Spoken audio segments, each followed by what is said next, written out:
Brad Lambert was one of those players that was projected to go much higher, but ends up going 30th to the Winnipeg Jets.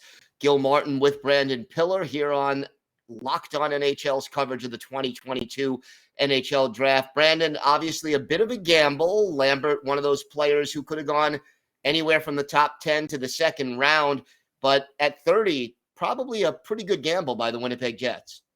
Gil, I love this gamble for the Winnipeg Jets, and it seems year in and year out, Kevin Cheveldayoff is sitting there and amazing, talented players just fall in his lap. And yet again, and for this being their second first-round pick, why not take a home run swing like this? There's so much to like about Brad Lambert. A lot of prospect analysts had him high on their list, and it's just because people were talking about him as a top 10 pick for a long time here, and he really didn't progress in this year before his draft. In fact, he probably decreased his value just because he wasn't able to make things work over in Liga, and he had to switch teams from JYP to the Pelicans, and it didn't help him out at all. So I think a lot of scouts were soured by that, and they said, hey, we know the offensive upside with Lambert, but we're going to try to get value elsewhere. And that's why Lambert fell almost out of the first round.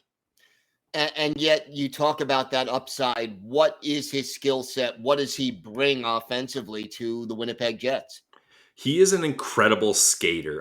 Elite Prospect ranked him as the best straight line skater and second best transition forward, because when he gets into the middle of the ice, into the neutral zone, he doesn't have to do anything fancy. He will just blow right by you if you give him the opportunity. And he has skating ability that's allowed him to play at the pro level over in Liga earlier than most other prospects. But a big reason why he wasn't able to succeed over there, and we talked to Tony Ferrari on Locked On Senators about this, is he wasn't being given the best opportunities to succeed with JYP. He was constantly being moved up and down the lineup. He never got to build chemistry. And then they said, okay, this isn't working. Let's move you to a different team. And then he goes somewhere halfway through a season, can't get chemistry going. And it's a similar story. So I would really suggest for the Winnipeg Jets, get him over to North America. Don't have him messing around in Finland anymore. His rights are with the Saskatoon Blades, where his family has a lot of roots. Get him playing in the WHL, get him playing on North American ice, get him playing more under a system that you can have control over.